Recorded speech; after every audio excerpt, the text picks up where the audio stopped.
Hi everyone, this is Johnny from Propanefitness, and I'm here with one of the other editors, Yusuf. Hey everyone. And we're here today with Eric Helms from 3D Muscle Journey. Hi. Hey there. Do you want to introduce yourself for people who aren't familiar with you? Sure. So yeah, like they said, my name is Eric Helms. I am a PNBA pro-qualified natural bodybuilder, and I've been competing in powerlifting since about 2006 as well. And most recently, I've been pretending to compete in Olympic lifting. And hopefully that will turn into actually legitimately looking like I'm doing Olympic lifting soon. But yeah, more importantly than that, I've got a sincere passion for the science related to this sport, all the sports really, and anyone who's looking to make changes in their body composition or their physical fitness, specifically strength. And I really enjoy helping people, and I want to try to put out information that is pragmatic and evidence based, and basically that's what 3D Muscle Journey does. And primarily we act as coaches to natural competitive bodybuilders, helping them through prep and to develop a more balanced relationship with the sport, and then also helping your everyday Joes. And we do seminars and all that kind of stuff. And then lastly, I'm also a researcher currently working on my postgraduate studies, which are essentially in the fields of strength and bodybuilding. Just a very impressive man. I didn't say it.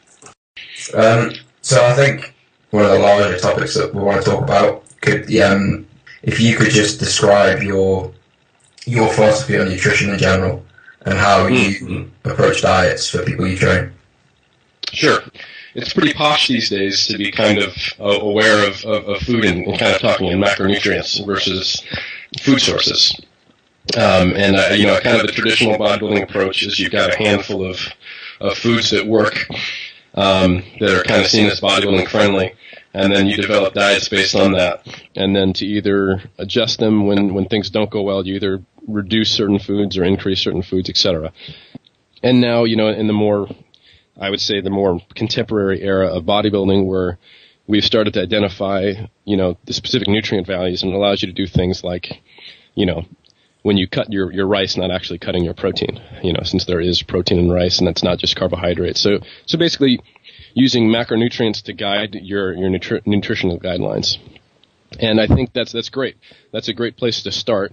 But it doesn't give a whole lot of respect to how much individual variation there are among individuals. So, the way for example, with you guys, the way I was setting up your diet or your nutrition plan was so that we had a goal of change in body mass week to week, and then we would adjust the macronutrients that you had based on whether we were meeting that goal or not. And then having some other variables that we would pay attention to, like how do you feel on the diet? Are you losing or gaining strength? Are you losing or gaining sanity? That kind of thing. How are you doing? Is the diet sustainable? So modifying the macros in almost an auto-regulated fashion based on the feedback we're getting. So if we can get a very good reading on body weight change, which I like to do by averaging, a period of time and a number of weigh-ins, and then keeping the same weigh-in conditions, and then making sure that performance is holding up. And if you really want to go to the efforts to get some body composition testing, use all that information to decide whether the diet is working or not. And working meaning, is it fast enough weight loss, too fast weight loss, too slow? Am I losing too much muscle mass, or what have you? And then making small adjustments to shift it back towards where you want to be. This is something that I do as a coach. When I get my weekly reports, or more frequent reports from whoever it is, and something that when I consult, like what I did with you guys, that I teach people to do on their own, and kind of give them kind of a system. Like, okay, so if your weight loss falls between here to here, we won't change it. If it falls below, we'll subtract, X grams of carbohydrate. And if it falls past that, or losing too fast, we'll add X grams of carbohydrate. So, I just found myself a few years ago just uncomfortable just kind of throwing out macronutrient numbers at people that made sense for their gender, height, age, weight, and a few other variables that I knew from experience could have been off by 30 to 50% just from that individual variation that I've experienced in working with people. Even if it would have worked for 60 to 80% of people, I just didn't like knowing that there was 2 out of 10 people or 3 out of 10 people out there who I was giving macros to, and it just was not working for them. Yeah, we certainly like this sort of outcome-based decision-making approach, which you take, I think. And as you said, it accounts for those individual differences where we've certainly had some clients that are off the bell curve, and to just give them a one-size-fits-all program, you'd really be stabbing in the dark to make results with them. Often, as you said, their maintenance calories could be up to 1,000 out from what you would estimate from the formulas or anything. So it really is just a case of being able to dynamically adjust the macronutrients according to what the results are. Exactly. It may take a few weeks of adjusting, but eventually they will get to what makes more sense than where they started. One thing with that, Eric, is, and from experience with working with you, you're quite precise with the weight changes week on week. What are your thoughts on like confounding variables like storing water or being slightly bloated one day, saying you had a minor food intolerance or whatever, which caused some subcutaneous water storage, and that might confound the weight gain or weight loss over a week and then lead to perhaps less than optimal decision making with regards to dropping calories too quickly or not dropping them quickly enough, etc. Right. So there's a couple of safeguards you can use in here. The most powerful of them is that if you run what I like to use a 7-day running average. The reason I use a 7-day running average is that people's behaviors tend to match up week to week. You'll work Monday through Friday and potentially or maybe a different schedule. But for most people, your wake-up schedule, your sleeping schedule, the times you eat meals, and their compositions and your behaviors and energy expenditure, the best fit and match will be 1 week compared to the next week. So doing a 7-day average can account for a lot of those things. Like if you have a specific day where you've got a wacky food intake, or you go out to eat, and if that recurs at least, that'll get factored in. That said, there's always can be things that can adjust your 7-day average that are a little outside of what would be covered by just averaging it. So if you were to go on vacation, or if you were to make a massive change to food source, or if you started taking creatine, or if you started working 2 hours earlier so all your weigh-ins came in earlier, that would be something you'd be very aware of. So anytime you have a big systemic change to your behaviors that could affect weight gain, and the things could be changing in waking up, changing in sodium levels, changing in carbohydrate intake levels, or eating a meal a lot later versus you normally do. If that happens on a systemic basis, then you can basically give yourself a week of not paying attention to the weight. And that will normally cover the vast majority of those kinds of fluctuations that will be confounding variables.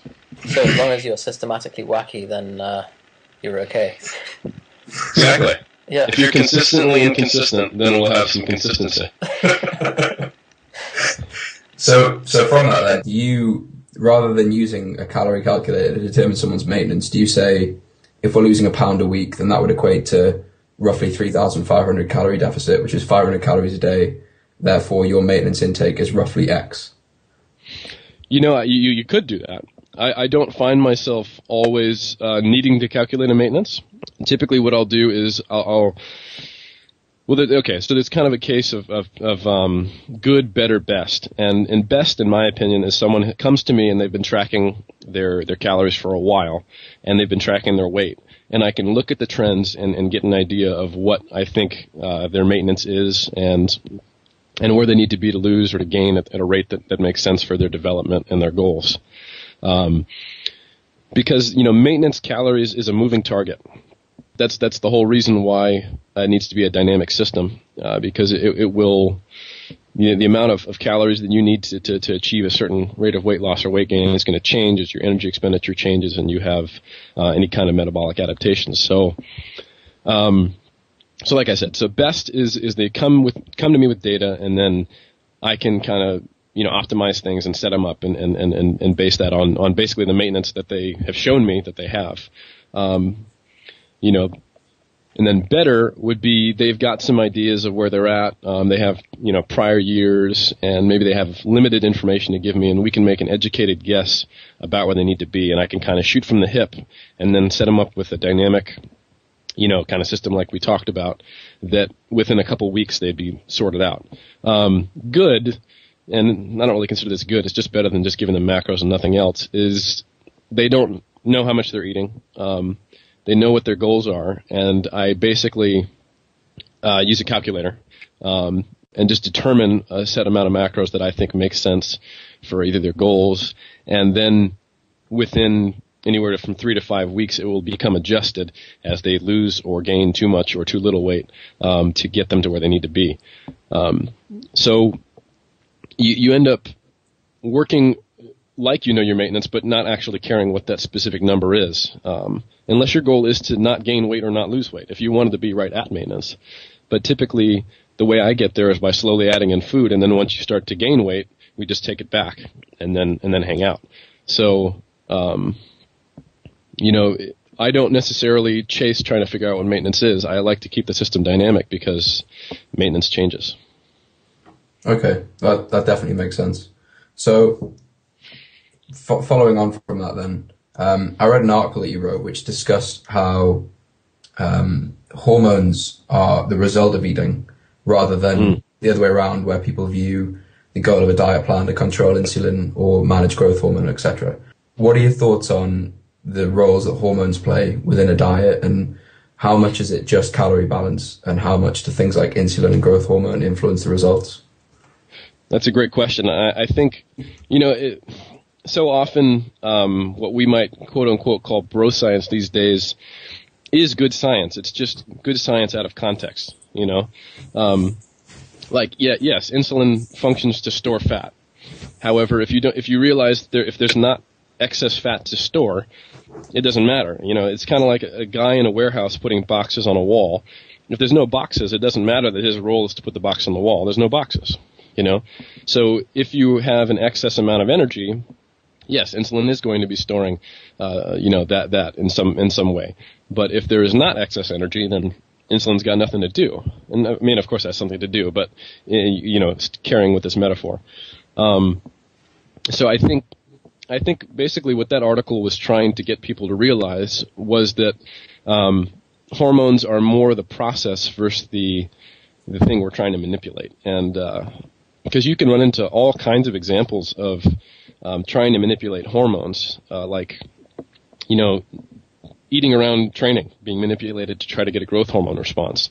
And we're forgetting that growth hormones essentially trying to provide nutrients for us, by pulling from fat. And it's not purely just there for being a growth hormone. So trying to basically, when growth hormone pops up in response to us not eating, it's kind of going, oh, you're not going to eat? Okay, I guess I can pull from fat stores. And a lot of it is just too focused with the magnifying glass and forgetting that it's not the change at 6 p.m. of your body fat that matters. It's the net change over time. It's like a bank account. If you only have $600 and your rent is $700 and your rent isn't due yet, you wouldn't spend all your money because you have to think about tomorrow. And your body's the same way. Even if you ate all your food at 10 p.m. and ate nothing the rest of the day, some people would go, oh my God, you're going to store all that food you ate at 10 p.m. as fat. And then they kind of forget, well, what would be happening the other 23 hours of the day? So and of course you'd be burning through that fat. So it's just I was just trying to basically put things in context and back off that magnifying glass so they can see what happens over the course of time. So yes, there are hormonal adaptations that happen during dieting, which make it harder, but it does come down to maybe manipulating, macronutrients at a certain point, or just having to cut calories lower, and I think a lot of the times just having that information can be more confusing than helpful, because it doesn't necessarily change what you do about it as the person dieting or the person coaching someone through a dieting phase. I think that's a good point, because often you see some people that will use the science as a justification for their terrible behavior. So, you have people who convince themselves that they're backloading and they're saying, you know, well, I've translocated GLUT4 sufficiently tonight, so I can eat this tub of ice cream, and you know, it's really just faulty logic. But I think if they're able to justify it with the science, then it almost legitimizes it in their mind. But as you said, it's really the net calorie balance at the end of the week that's the most important thing. Yeah, and especially if you're not trying to get to the extremes of, you know, contest condition. Like, I mean, when you've got someone trying to get from 7% to 4 or 5%, yeah, some things like stubborn fat protocols or, you know, going low carbs even though you're not necessarily changing calories, or using, you know, refeeds strategically, you know, kind of quote unquote get around the energy balance. But really what that's doing is just changing the energy expenditure. And because we can't really track that accurately, it seems like nutritional voodoo, you know, or certain areas not liberating fat stores, and then your body being forced to utilize other substrates. So you find yourself flattening out while your legs don't get leaner. So, I mean, there are things like that, but I mean, honestly, 90% of it is finding the right calorie intake and then having a reasonable macronutrient spread that makes sense and being able to adjust that. And, you know, that sounds simple, and it might be simple compared to trying to manipulate, you know, GLUT4 and your insulin and growth hormone levels, but truly it does take a lot of tracking of variables and consistency and precision, and being able to have a dynamic diet, you know. The sort of that fine tuning and stubborn fat protocols is really just that, fine tuning, and that you can't break the laws of physics. No, I sure hope you can't break the law of physics, or we're going to have some problems. Yeah. with existing, you know. So if taking the idea of calorie balance, then if you had somebody who a fairly standard dietary protocol would be to have some days which were an energy deficit, and then counterbalancing that with 1 or 2 days a week which may be a calorie surplus. If you were to have, say, 5 days of deficit, which was counterbalanced by 2 days of surplus, which were equal and opposite, do you think that would yield a net, no net gain or loss? Or do you think that would still equal fat loss? So just to clarify, so we've got the amount of surplus from 2 quote-unquote refeed days is equal to the deficit from 5 low days? Correct, yeah. You know, to be honest, that's probably what most people do. I mean, they go to work, they're eating controlled, you know, they're sitting at their desk, and then on the weekends they go out and, you know, drink with their buddies on Saturday, and then Sunday, you know, go grab some pizza with their wife, you know. You know, the warrior diet, or these diets where you basically binge on the weekends, is kind of like paying attention to doing the things you might normally do often. At least if you're a fitness-minded individual, where during the week where you have a regimented kind of plan, you're good Monday through Friday, and then on the weekends you just kind of lose it a little bit. So we've got a pretty good data set there that tells us that yeah, that won't really do much, in my opinion. I think if a refeed is only a refeed if you were actually in a diet, you know. So if you were just in a slight deficit and then you get yourself in enough of a surplus to counteract those 5 days of deficit, it won't really make a difference. You know, when I do high days and low days, you're still in a systemic deficit for sure. And those high days have, I mean, yeah, you're in a big net deficit by the end of the 7-day period, and normally enough to lose, you know, a pound or two for the average person. Like, going back to what we were saying before with the hormone-based diets rather than focusing on calories, there does seem to be this attitude that, you know, a massive refeed once or twice a week will do nothing but accelerate fat loss. So, yeah, it's interesting to hear your perspective on that. So moving on from calories then, another big debate in the fitness industry has always been the idea of clean versus dirty food. And I know you personally, and also Alberto and other guys at 3DMJ are associated with IIFYM macros, which I think has got a bit of a negative rep recently. So do you want to talk about your opinion on IIFYM macros and clean versus dirty foods? I'd love to. And I think there is very much kind of these two camps that are railing away at one another, and both of them I kind of look at in facepalm a little bit. I really try to avoid saying if it fits your macros, just because of kind of the way that culture has gone. Like the kind of like the picture of having abs and eating a Pop-Tart and then the meme that says "you mad."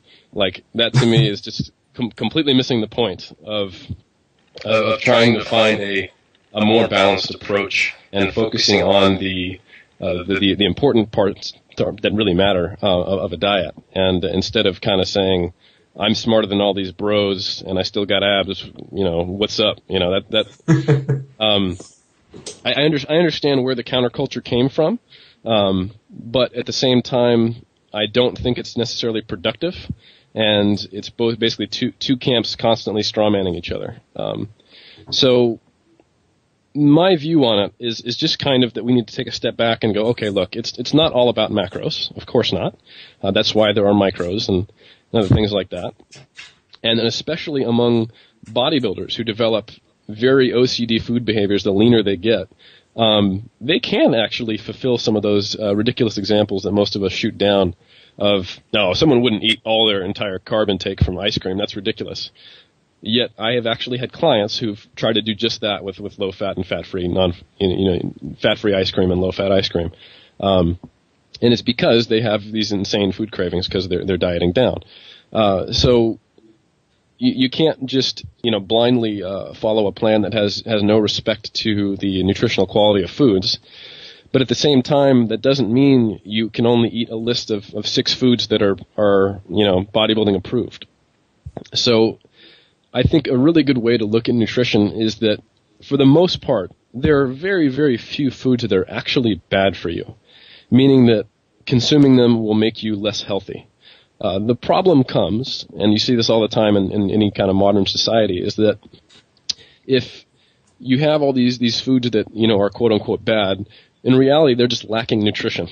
It's not that they're harmful to you, it's just they don't have nutrients that whole foods might.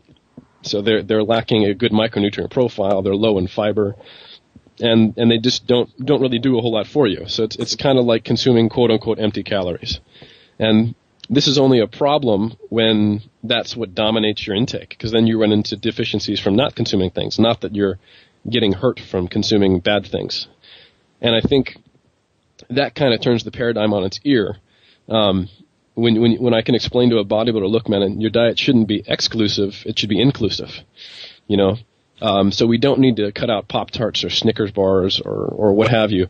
We need to make sure we're getting our fruits and our vegetables and our whole grains and all the other things that are going to be there anyway if you follow a clean eating diet. But maybe you would have more variety and be able to satisfy a craving and be less of a feeling of restriction, being able to maintain your contest prep diet with less stress, and you'd probably get better results. In fact, I would venture a guess that you would.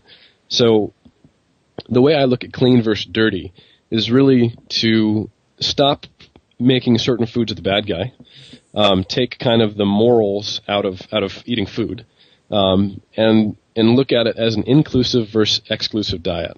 So have a lot of variety. Because, if you take any nutrition class, that's the big thing, that, eat your colors, that kind of thing.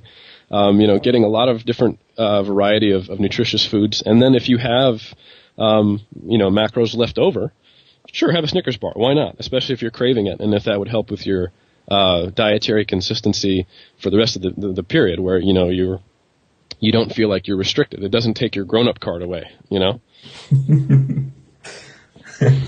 Okay, so I guess the standard response to an argument like that is, but what about allergens like gluten and dairy and foods like that kind of the paleo community demonize and say that we should be excluding regardless?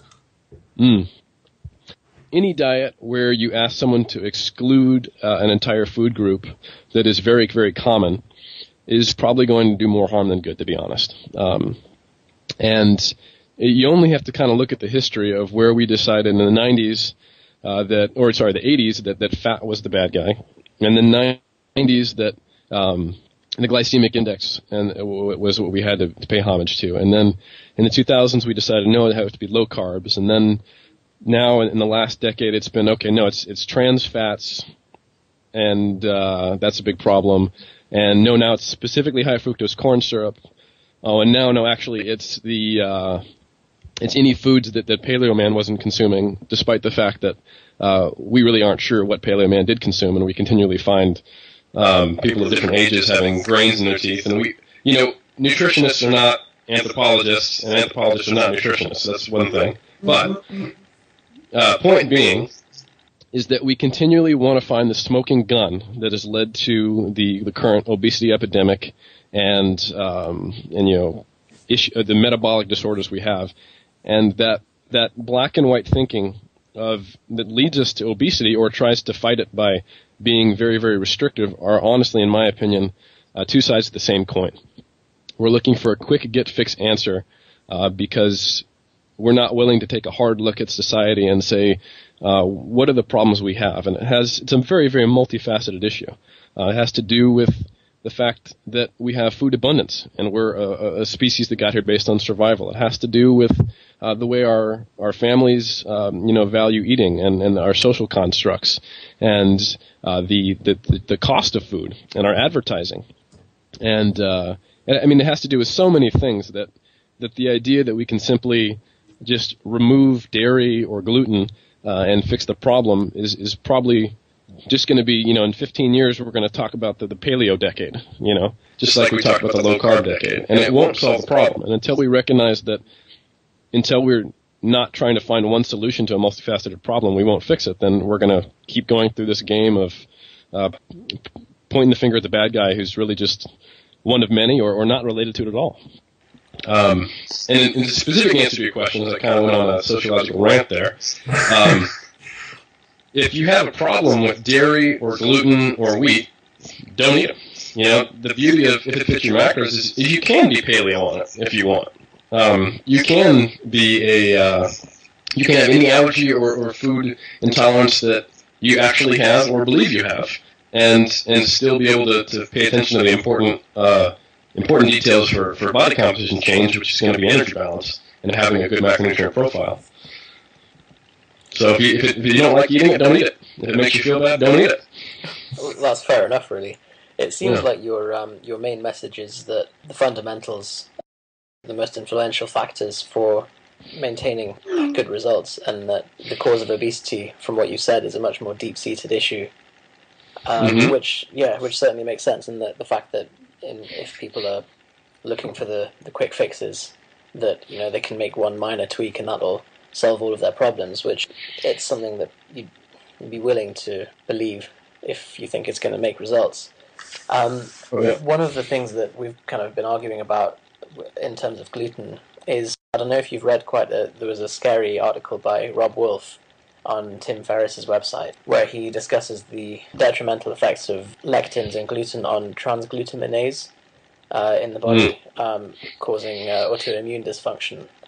I wonder if you have read anything about that, or what your opinion would be. I haven't.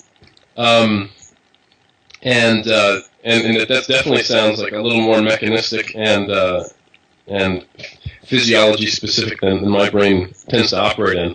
I'm a pretty big global thinker. I'll read the details, I'll learn the analytical side of it, and then I'll figure out what that means, what do I do with it, and then that kind of information will fade out of my brain.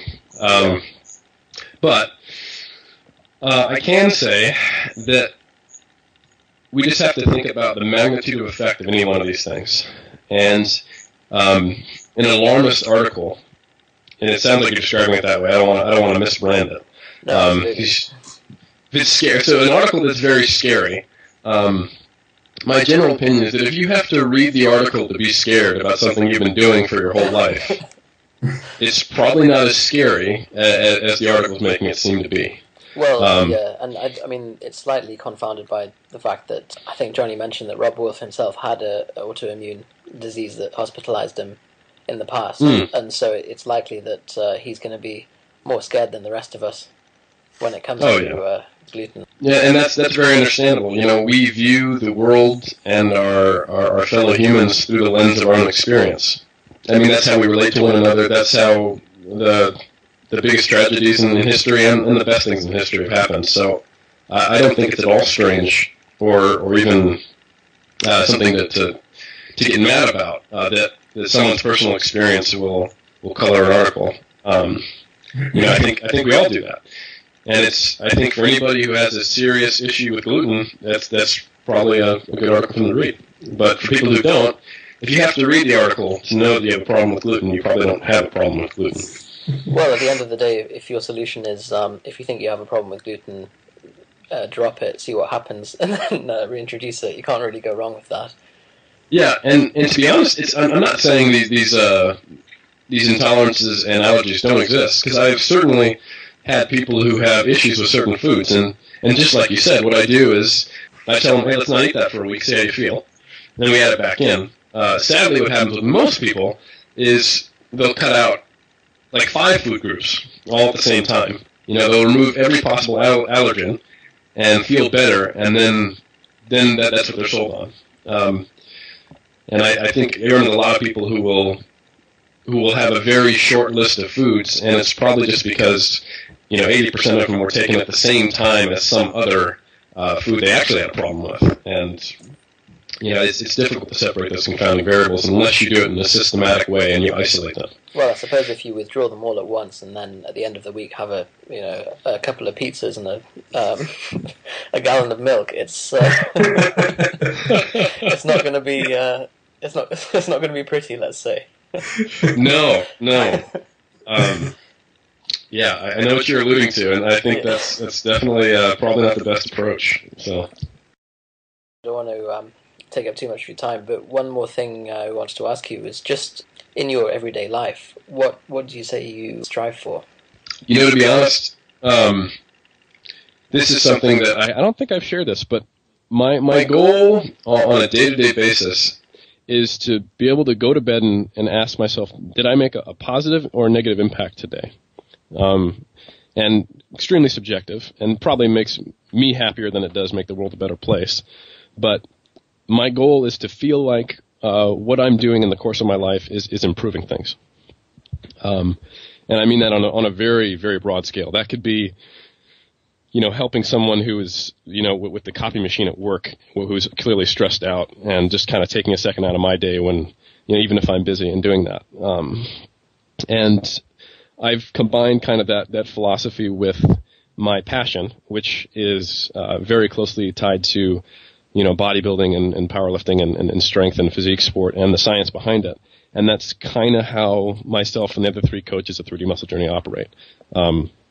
We try to make sure that we're doing something positive, and because we've been very saddened by how much a lot of good-intentioned, intelligent people really spend too much time and energy just really beating each other down, and creating those divisions in those 2 camps.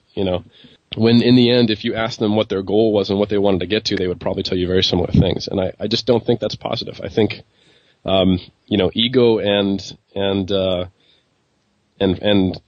a lot of other issues create these divisions, which we try to get around. And that's one thing I've gotten further and further away from is internet flame wars or being attached to my approach or my company. Obviously I am. It's hard to get away from your ego, but trying to remind myself, what am I doing this for?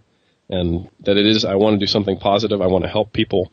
And I want to leave a mark on the industry, not just so I have a legacy, but also so that it is actually better. So that is what I strive for on a regular basis, and that extends into my personal life as well.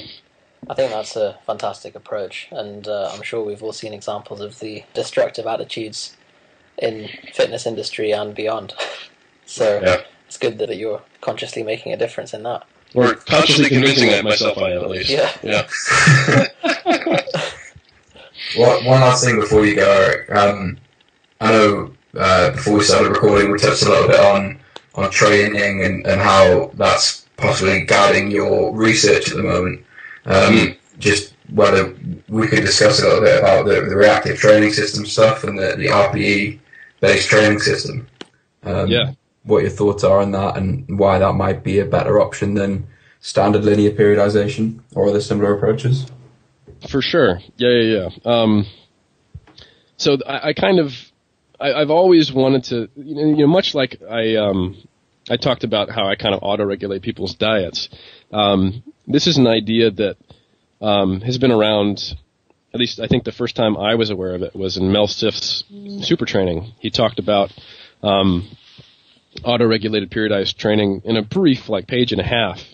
And I think that sparked a lot of interest because that's one of the seminal books in training. And there's a couple guys actually. There's Borge Fajerli, who does his myoreps and an auto-regulated based training system based on fatigue stops and an RPE. And there's also powerlifting champion and coach Mike Teixeira, who uses the reactive training systems you're talking about, where instead of programming based on a percentage of 1 rep max, he uses an RPE and pairs that with a target rep or rep range, and then dictates volume based on what's called the fatigue percentage, is where you drop that initial load, typically done with a back offset kind of format, and then you complete sets at a reduced load until you hit a certain RPE again, so that based on your level of recovery that day and your readiness that day, your volume will match your readiness. And then if you couple that with a progressive periodization scheme, utilizing those kind of programming methods, I've seen, Borge has seen, Mike's seen, that you can typically get better results if you've got the right attitude and a sound kind of system than someone who's following a more linear progression scheme who's not being observed by a coach. Because coaches know this, that all S&C coaches and people who are personal trainers in person are already doing auto-regulation. They'll tell you, oh man, you're looking like shit today, let's not do that last set. Or wow, you're looking good, let's go even heavier, or something like that. So it's really, it's a way of trying to put the coach's eye into a systematic tool that someone can use when they don't necessarily have someone looking over their shoulder. Because it's so difficult to be honest with yourself when you're so emotionally tied into your progress. So anyway, I've been kind of talking nutrition a lot for about 2 years now that I've been kind of focusing my master's thesis on protein intake. And as I'm, also as a bodybuilding coach, you pretty much have to be, to be a good bodybuilding coach, you have to be really in tune with the nutritional side of the science. But very much so, I always have been and still am extremely interested in the training side of it. And what I wanted to do here in New Zealand was to do some research in both areas. So now as I move on to my PhD, which I'll probably be starting at the end of the year, I want to actually research autoregulatory training systems. And I actually had I want to say it's like an hour and a half long conversation with Mike Teixeira, the inventor of reactive training systems, over Skype. And we were talking about what that might look like. What studies would we do? How could we systematically compare traditional periodization to an auto-regulated system, and actually get that out in the academic strength and conditioning literature, and make that accessible to strength conditioning coaches from a lot of different areas, and see, does it have application outside of powerlifters, and can this be a better way to go? And if not, why not? And then I guess Mike will just kill me because I published research that said it doesn't work. But I don't think that's going to happen. The field research, the field testing that we've both done over the years, it says that there's something here, and it makes sense. Working in a dynamic system, so the more dynamic you can make your training, so long as it's matched with the dynamic system of being a person, it means you should be getting better results. So it's just about how do you actually design a program around that, not whether it works or not, because we know the theory works. It's just, can we get a practical system that can be applied to various areas? So that's what I'm going to be doing probably for the next 3 or 4 years. Yeah, I think it's very exciting. I've personally had experiences that kind of match with what Mike says, in that you'll have a hard week at work, or a stressful time, and it's the week that your program tells you that you should be maxing out or going for a heavy single, and you don't make it, and then the following week's your program deload when you feel better and you wish that you could try the max that week. So I think it's easy for linear programs to have this mismatch with what's actually going on in your own life, which I think is definitely where RPEs and fatigue percents and things like that could really come into their own. So some formal research on that would be fantastic. Yep. So, and there has, and another thing I forgot to point out, there has been a little bit of research into this area. There are a couple studies. Actually, I wrote an article that got published on the National Strength Conditioning Association's Hot Topics article series, which is basically a peer-reviewed short topic series where various researchers publish articles. And I wrote an article called Practical Autoregulatory Strength Training.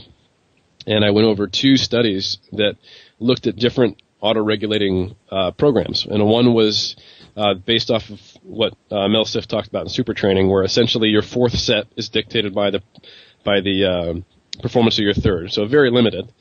That proved to be better than a matched volume traditional program. And then the other one was a very simple one where they asked the guys every day to give an energy rating level, like how do you feel 1 to 10? And they would match them with a heavy, light, or moderate load training day that day, and they did better than a matched volume program where those days were set. So there is some limited research there already. It's just not necessarily. It's just kind of the very beginnings. Those are very simple ways of doing it, and they're effective. So if we can get a more complex system without confounding too many things, which I think. Why reinvent the wheel? I talked to Mike. I was like, you've got a system that works great. Let's put this through the ringer, maybe adjust it a little bit, see if we can come out with something better, see where it works when it doesn't. So I'm pretty excited. Yeah. I don't know whether you've had any exposure to Mike's track software. I don't know whether you've spoken to him about that.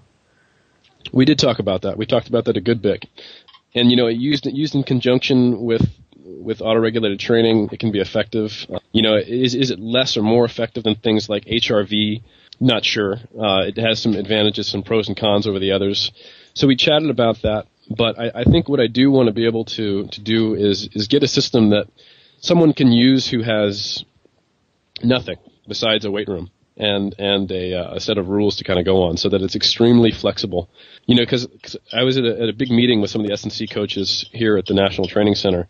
And they were talking about everything from testosterone cortisol ratio to HRV to jumping on a force plate to kind of get your some kinetic measurements that you compare to kind of your baseline to all predict performance. But really, I want to be able to just skip the middleman. Instead of getting a readiness rating, which may or may not tell you all the different aspects of readiness, just find out how ready you are by training. Because even something like, for example, one of the coaches there brought up how HRV, he does feel it accurately tells you how recovered you are. Some guys, when they're terribly recovered, have an absolute killer training session. He was like, that's just what it means to be a good athlete. You feel like shit and you pull it out of the fire. And then some of the S&C coaches were telling me how they did the force plate stuff, and it might tell them if they were fast that day, but fast isn't the same thing as heavy slow strength, and heavy slow strength isn't the same thing as being very, very quick and explosive, which I can definitely corroborate now that I'm doing powerlifting and Olympic lifting. Sometimes I'll be ready to hit a good snatch, but I'm not strong. So they're different components, and also how explosive you are doesn't necessarily tell you how much stress you can handle. It doesn't tell you how much volume you could handle. So you'd have to figure out, and that's what Mike has tried to do with track, is to find a system that covers all those things. But I think even he would admit that there's too many things to try to track all at the same time, and then you still have to make a decision about what am I going to do about that, and that leaves it open to coaching errors. So I think we're just going to kind of go for a pure programming method that's built much like Mike does with his clients who don't use track. Just fatigue percents, RPEs, and maybe some other system that we come up with. But I think the goal will be to develop a programming system based on biofeedback, essentially. Yeah, that sounds great. I've actually had personal experience with both track and HRV, and I think the conclusion that I reached was that you essentially end up following a program of sorts by the end of it, because you'll go into the gym already having this prediction saying, oh, well, I'm under recovered today, so that means light training, or that means reduced volume, or, HRV is improved, so that means go heavy today. And that's not, you've almost killed the auto-regulatory part of it already, and you're following what something else tells you to do. So, I don't know. I certainly look forward to your research. Yeah, and on that note, there was a couple of guys who had played with HRV, and one guy was saying two coaches do the exact opposite thing with HRV. One coach wanted to see his guys become better at recovery and being able to handle stress. So when they felt crappy, he wouldn't give them a light workout.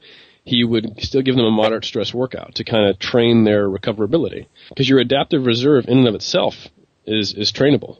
Your ability to handle volume changes. So it's a dynamic system within a dynamic system. And the other coach was following it just like you said. You feel like crap, we don't train. It becomes subjective even though it's supposed to be more objective. It's like you get this data and then, what do you do with it? While having a periodization or a progression plan that's built around autoregulation, where you still try to have some kind of format to push up the weights or whatever variable you're trying to, muscular endurance or what have you, that you're trying to augment, you still have what Mike would call a controlled aggressive personality.